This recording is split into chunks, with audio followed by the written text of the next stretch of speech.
ఉప ముఖ్యమంత్రి పవన్ కళ్యాణ్ మొదటి సమీక్షలోని అధికారులపై ప్రశ్నల వర్షం కురిపించారు. పంచాయతీరాజ్, గ్రామీణాభివృద్ధి, అటవీ, పర్యావరణ శాఖలకు సంబంధించి 10 గంటల పాటు సుదీర్ఘంగా సమీక్షించారు. పంచాయతీలకు కేంద్రం ఇచ్చిన నిధులు మళ్లించారా అని ఆరా తీశారు. ఇవాళ గ్రామీణ తాగునీటి సరఫరా, పంచాయతీరాజ్, ఇంజనీరింగ్ విభాగాలపై పవన్ సమీక్షించనున్నారు.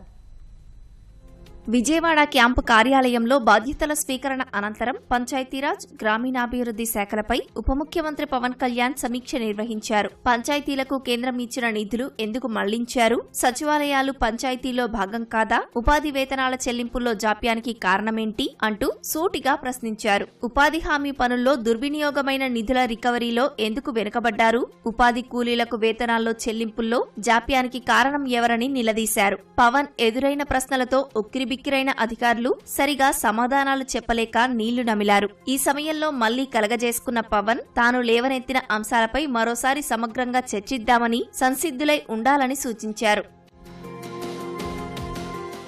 వివిధ అంశాలపై అధికారులు పవర్ పాయింట్ ప్రజెంటేషన్ ఇవ్వగా పవన్ తనకున్న అనుమానాలను ప్రస్తావించారు. పంచాయతీరాజ్, గ్రామీణాభివృద్ధి శాఖ ప్రత్యేక ప్రధాన కార్యదర్శి శశిభూషణ్ కుమార్, కమిషనర్ కన్నబాబు వాటిని నివృత్తి చేసే ప్రయత్నం చేశారు. రాష్ట్రంలో పంచాయతీలకు సమాంతరంగా గ్రామ సచివాలయాల ఏర్పాటు అవసరం ఎందుకొచ్చిందని, సర్పంచులకు వాటిపై పర్యవేక్షణ, నియంత్రణ లేకపోతే ఎలాగని పవన్ ప్రశ్నించారు. గ్రామ సచివాలయాల్లో సర్పంచులకు కూర్చోడానికి కుర్చీలు లేవా అని నిలదీశారు. కేంద్రం ఇచ్చిన ఆర్థిక సంఘం నిధులు పంచాయతీలకు నేరుగా ఇవ్వకపోవడానికి కారణం ఏంటని అడిగారు. పంచాయతీలకు నిధులు, విధులు, అధికారాల విషయంలో కేరళ అమలు చేస్తున్న అత్యుత్తమ విధానాలు ఆదర్శంగా ఉన్నాయని, ఏపీలోనూ అమలు చేసే విషయాన్ని పరిశీలించాలన్నారు. సమగ్రంగా చర్చించి ఆ మేరకు ప్రణాళిక సిద్ధం చేయాలని పవన్ నిర్దేశించారు.